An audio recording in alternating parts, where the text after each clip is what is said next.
하나님께서 요한 1서를 통해서 우리에게 말씀을 하시는데, 먼저 요한 1서에 대한 구조에 대해서 정확하게 이해할 필요가 있습니다.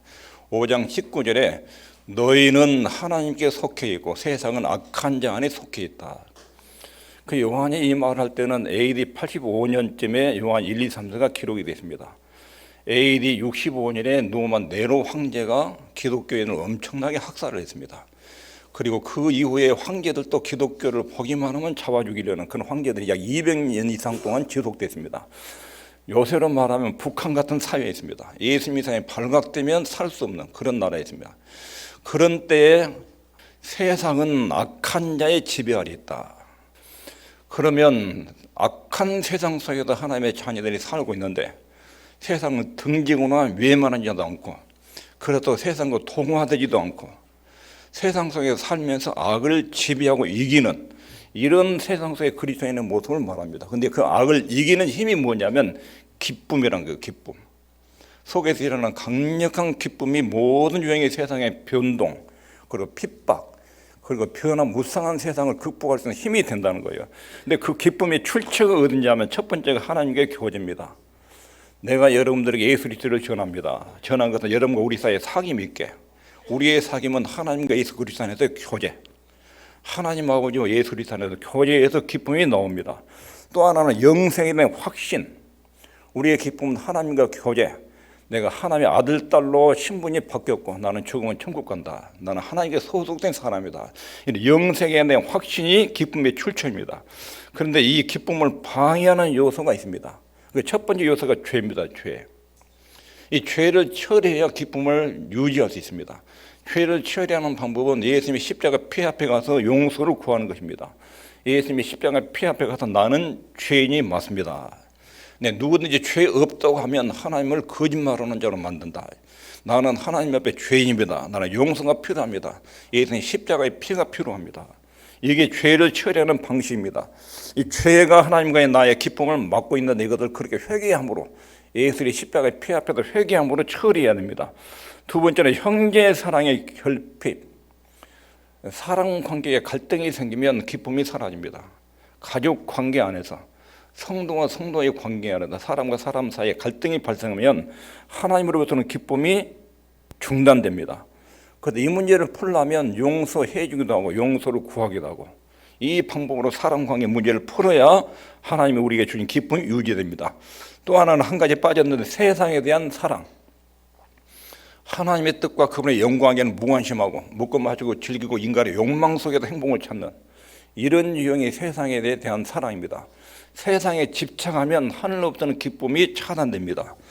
그리고 네 번째는 그리스도에 대한 잘못된 가르침.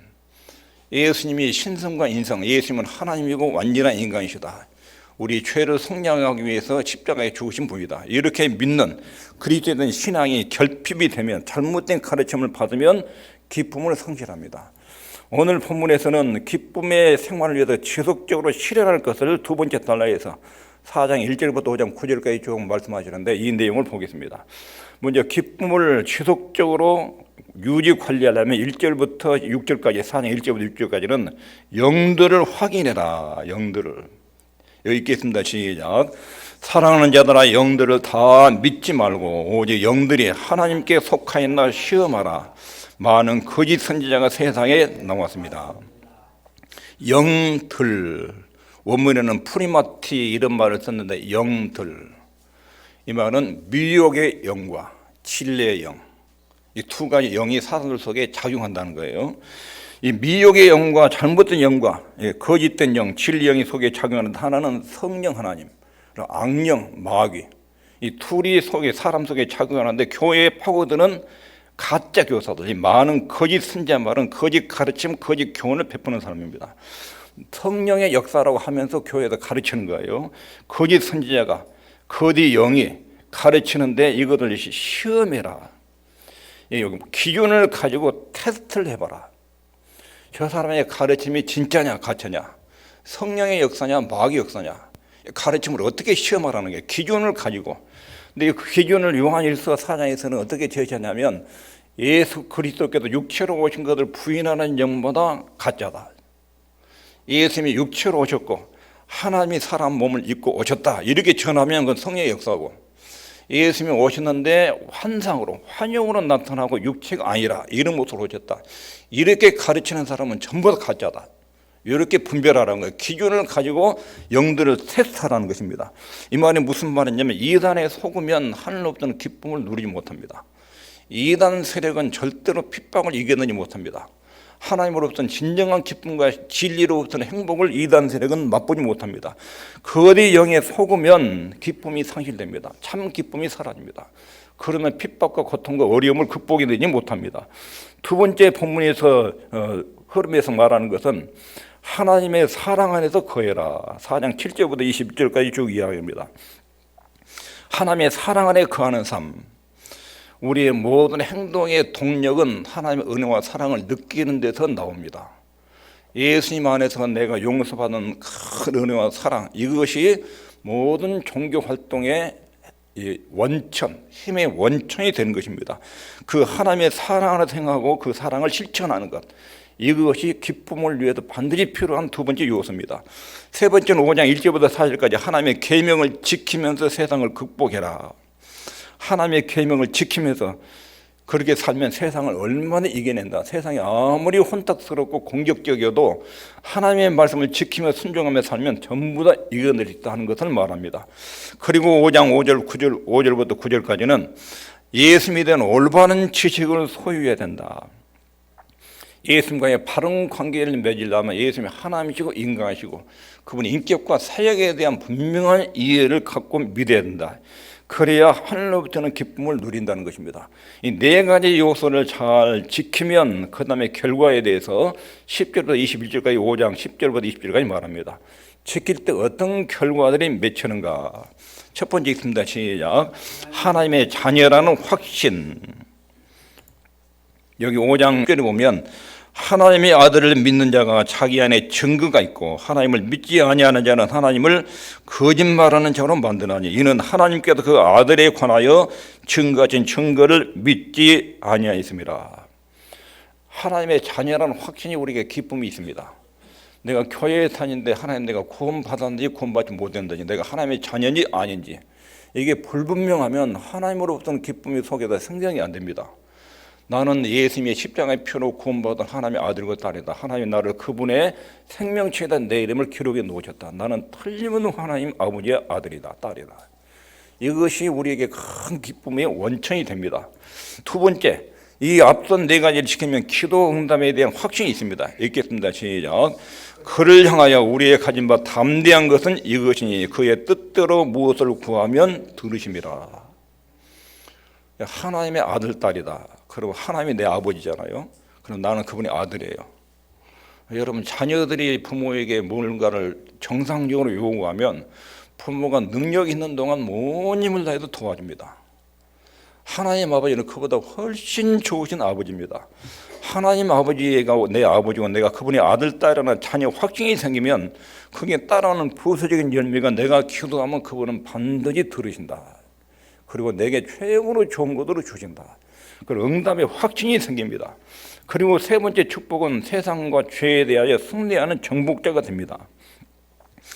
우리의 삶 아주 깊숙한 곳에 하나님의 자녀라는 깊은 신분 인식이 있고, 그리고 내가 기도하면 응답한다는 확신이 있으면 세상 세력이 아무리 요동을 치고 공격을 하고 변화 무쌍하게 되더라도 하나님의 자녀는 전혀 흔들림 없이 이기는, 세상을 이기는 정복자가 될 수 있습니다. 여기까지가 요한서신 1장부터 5장까지의 전체 내용입니다. 그리고 요한 1서 안에 많은 진리들이 들어있습니다. 우리 믿음의 신앙에 중요한 진리들 몇 가지가 들어있는데 첫 번째 있습니다. 시작. 성육신에 대한 핵심 교리. 사도 요한은 1장에 열자마자 우리가 그분을 내가 3년 동안 주님을 따라다니다 보았다. 그분의 음성을 직접 들었다. 주목해서 자세히 그분을 보고 내가 만져봤다. 이게 이야기를 왜 하냐면 뒷부분에 말씀드리겠지만 이단들이 행패를 부리고 있기 때문에 이 부분을 이야기합니다. 예수님은 하나님이시고 인간이시다. 예수님은 완전한 하나님, 완전한 인간이시다. 그런 분을 내가 보았고 만졌고 들었다. 3년 동안 같이 살았다. 그리고 그분 십자가에 죽은 것도 봤다. 3일 만에 살아나신 그 몸도 우리가 만져봤다. 40일 동안 같이 지냈다. 그분이 하늘로 올라간 거 봤다. 우리의 믿음이 허황된 기초 위에 상상에 세운 게 아니라 분명한 역사적 사실 위에, 너무나 뚜렷하고 너무나 분명한 사실 위에 우리 믿음의 기초를 세우고 있다는 것입니다.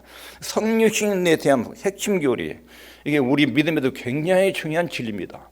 신앙의 기초를 성경적 교리에 태워야 됩니다. 성육신, 하나님이 사람 몸을 입고 땅에 오셨다. 그 다음에 나온 것이 뭐냐면 속죄 교리, 속죄. 왜 하나님이 인간의 몸을 입고 오셨느냐? 우리의 죄값을 십자가에다 청산해서 죄인된 우리와 하나님과의 거룩한 하나님과의 관계를 회복하기 위해서 오셨다. 이게 속죄 교리예요.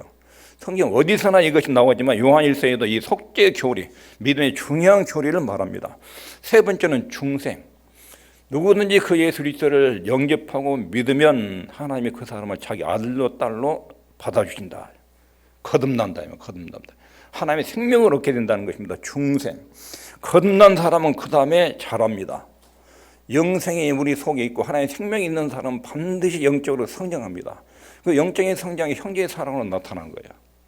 그런데 하나님을 사랑하노라 하고 형제를 사랑하지 않으면, 눈에 보는 형제를 사랑하지 않으면 그 신앙 고백은 가짜다.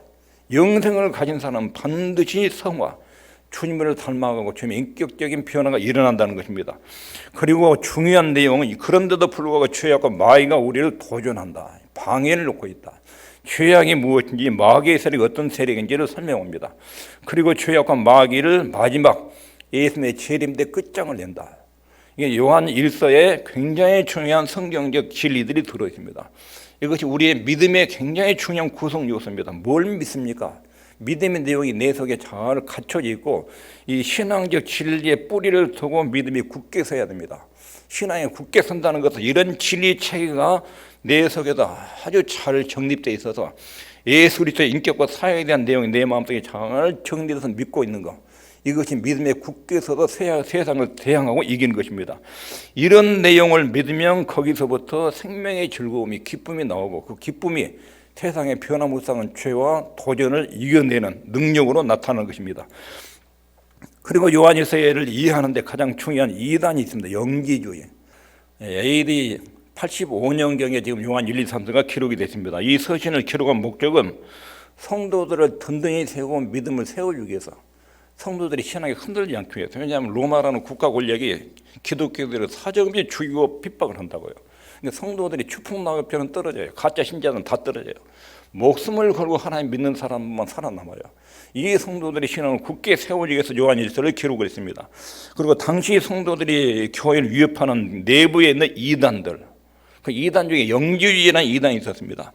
마귀의 세력에 국가 권력이나 외부를 두는 압력을 가하고 교회 내부에는 분열이 일어나게 만들고, 그리고 거짓 진리를 가지고 거짓 교사를 침투시켜도 교회를 와해시키려는, 복음을 변시키려는 이런 사단의 계획이 삼정적으로 일어나요. 밖으로, 안에서는 분열로, 내부에는 거짓 교사와 거짓 가르침으로 교회를 흔드는 마귀의 공략이 이렇게 이루어지고 있습니다.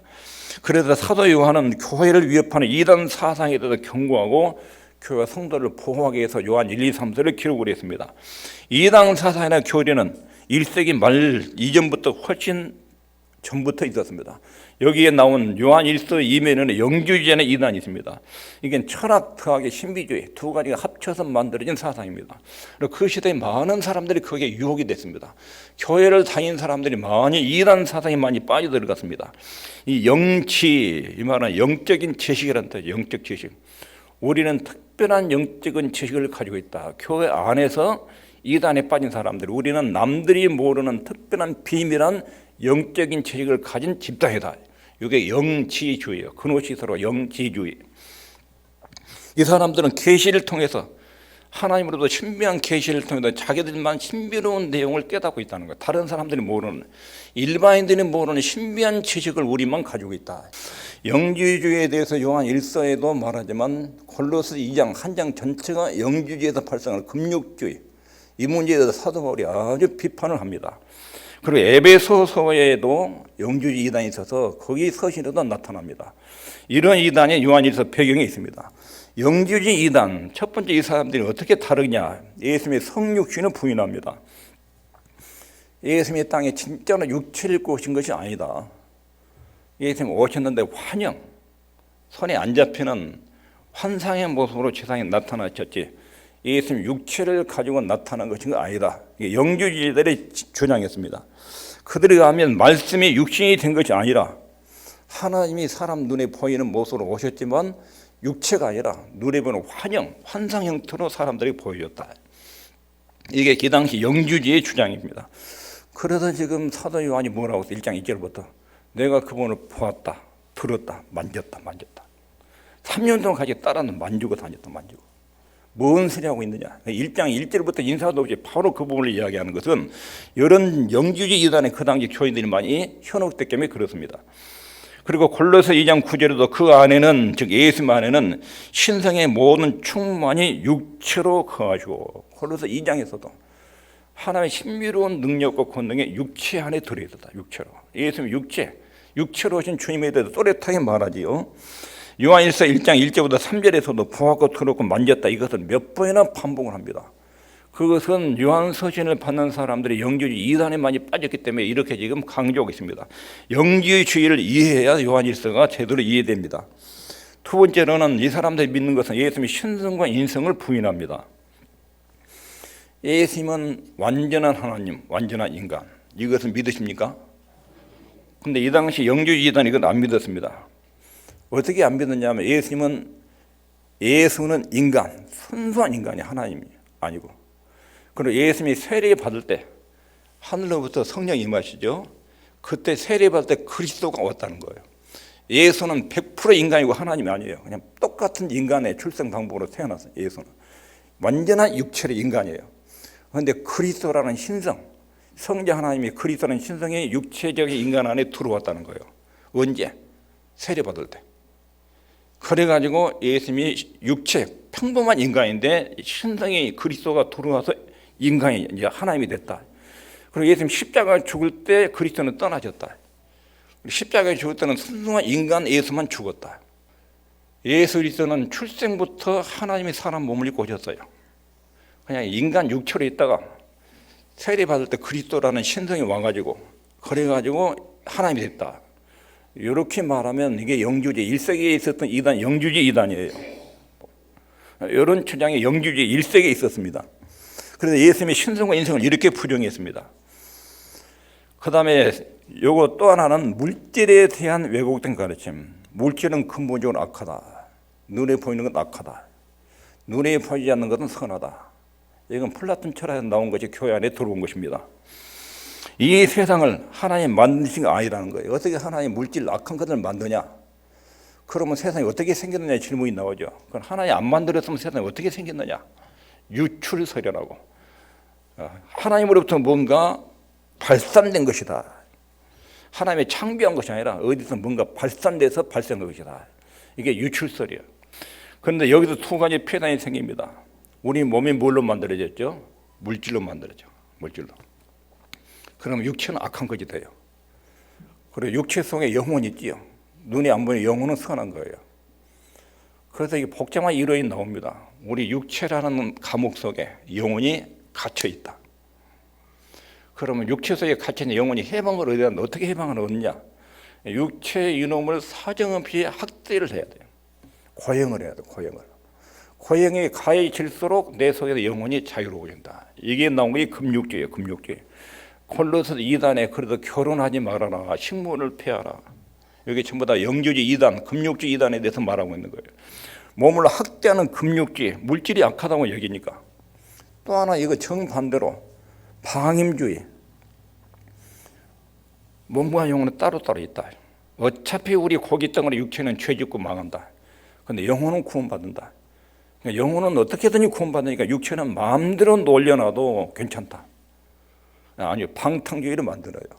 너희들 속에는 영혼은 예수님으로 인해서 구원받으니까 육체 이것은 원래부터 악한 것이니까 마음대로 방치를 해버려라. 방탕하게 살아라. 그래도 너희 속에서 영혼은 죄와 무관하게 구원받는다. 영혼과 육체를 분리시켜서 말하는 거예요. 그러나 우리 몸을 하는 모든 행동은 내 속에 영혼이 있기 때문에 인격적인 결단에 따라서 행동이 나옵니다. 분리되는 것이 아니에요. 교묘한 이단들이 이 시대에 교회에 파고들어서 거룩한 성화 문제를 파괴하는 예수님의 십자가 속죄 사건을 부정하게 만들고 주님 닮아가는 성화 문제도 부정하게 만들고, 우리 육체의 거룩한 성령이 우리 안에 거하신데 우리 몸이 성전이잖아요. 이것도 문제를 만들고, 그렇게도 거룩한 생활을 파괴하는 이런 이단들이 들어왔습니다. 사도 요한은 사랑의 사도인데 이 부분에 대해서는 굉장히 강경한 의지로 책망합니다. 이것을 니고당, 계시록에서 니골라당이라고 그래요. 니골라당. 이런 영주지 이단을 니골라당이라고 평가했는데, 사도 요한은 이런 교훈을 아주 잘못된 것이고 치명적인 것이고 이 사람들을 거짓말쟁이라고, 우리 적그리스도라고 그렇게 비판합니다. 사도 요한은 사랑의 사도라고 많이 표현하죠. 사랑의 사도. 근데 이단적 가르침에 대해서는 굉장히 강렬한 의지로 비판합니다. 치명적인 상처를 준다. 이 사단에게 속한 자들이다. 이 사람들은 제거돼야 된다. 이 사람들은 망하고 멸망돼야 된다. 이렇게 강경한 의지로 책망합니다. 사랑이 아닌 것처럼 보이는데 진리 안에 사랑이라는 것은 거짓을 미워하는 것, 그게 사랑입니다. 그것에 대해서는 굉장히 단호하고 사자처럼 화를 내는 것이 사랑의 속성입니다. 사도 요한은 거짓된 내용에 대해서 그렇게 강조를 하고 책망했습니다. 중요한 것은 예수님이 어떤 분인가, 그리고 그분이 하신 사역이 뭔가, 이게 신앙의 중요한 주춧돌입니다. 우리 신앙의 뿌리고 기본이 되는 것입니다. 참된 기쁨을 소유하고 기쁨을 잃지 않으려면 예수님의 인격과 사역에 대한 신앙의 뿌리를 견고하게 내려야 됩니다. 예수님과 관계된 중요한 교리들을 배우고 믿고 받아들여야 됩니다. 잘못된 이단 사상에도 철저하게 경계해야 됩니다. 그래야 기쁨을 상실하지 않습니다. 그런데 참으로 감사하게도 하나님이 사도 요한을 통해서 요한 1, 2, 3서에 이런 내용을 상세하게 가르쳐 줍니다. 바로 그것은 그리스도의 성육신, 예수님의 속죄 사역, 중생과 성화, 죄와 사탄, 그리고 예수님의 재림, 이런 내용들이 여러분과 저의 신앙에 아주 중요한 믿음의 내용들입니다. 이 믿음의 내용에서 기쁨이 나오고 세상에 도전해서 변화무쌍한 세상에서, 어떤 믿을 수 없는 원리가 없는 세상에서 이런 내용이 우리의 삶의 기초가 되고 기준이 되고 철학이 되고 가치관의 기준이 되는 것입니다. 하나님과의 교제를 나눔으로 하나님과 교제 속에서 절대적인 진리를 믿고 확신하고 행하고 여기에도 진정한 하나님의 백성의 기쁨과 삶이 나온 것입니다. 자, 여기까지 말씀을 정리하면 읽겠습니다. 시작. 기쁨은 죄와 세상을 이기는 힘입니다. 기쁨의 출처는 어디라고요? 하나님에게 교제. 내가 예수 그리스도를 여러분들에게 전한 것은 여러분과 저와 사귐이 있게, 이 사귐은 하나님과 예수 그리스도 안에서 사귀는 것. 하나님과 교회를 통해서 기쁨이 옵니다. 그 다음에 또 하나는 영생. 내 속에 하나님의 생명이 들어있다. 이 확신. 난 하나님의 아들이고 딸이다. 이 확신에서 기쁨이 옵니다. 그리고 기쁨은 방해하는 요소가 있다고 그랬죠. 죄. 어떻게 해야지 그 죄 문제를? 이에 십자가의 피로 용서를 받아야 돼요. 그러면 회복이 됩니다. 형제 사랑의 결핍. 형제 사랑의 결핍 문제를 어떻게 처리해야 돼요? 용서를 구하기도 하고 용서를 하기도 하고, 그렇게 해결해야 됩니다. 세상 사랑. 자기의 욕망을 따라 살고 하나님 뜻에 대해서 무관심하는 거, 이거 바뀌어야 됩니다. 이단에 넘어가지 않는 거, 이런 내용들이 기쁨을 방해하는데 이런 것을 잘 하나씩 거두고 제거하면 하늘로부터 신비스러운 기쁨 우리 속에 임합니다. 기쁨을 위해서 생활 속에 실행해야 될 것, 영들을 확인해라. 미혹의 영인지 진리 영인지 이것 정도는 구분해라. 그리고 하나님의 사랑 안에 거해라. 주님이 나를 얼마나 사랑하셨는지 그 은혜와 사랑 안에 거해라. 그리고 계명, 하나님과 사람을 사랑하는 계명에 순종을 해라. 예수님에 대한 올바른 신앙 고백, 예수님의 인격과 사역에 대한 정확한 신앙 고백, 그로 인해서 그분과 올바른 관계를 유지하는 것, 이것이 기쁨을 유지하는 기본적인 도리입니다. 이렇게 네 가지 기쁨을 지키면, 유지하면 하나님의 자녀라는 확신을 얻게 됩니다. 그리고 기도 응답에 대한 확신도 생깁니다. 세상에 아무리 요동을 치고 별의별 공격을 해도 세상과 죄를 이기는 승리자가 됩니다. 그래야 기쁨이 속에서 유지가 됩니다. 사도 요한은 그 시대의 성도들에게, 오늘날 성도들에게 여러분들이 이렇게 기쁨을 유지하면 세상에 아무리 세상 문화가 물결 파도처럼 밀려와도 반드시 그걸 이기고 하나님의 자녀로서 승리하는 삶을 살 수 있습니다. 이렇게 우리에게 가르쳐주고 있습니다. 기도하겠습니다.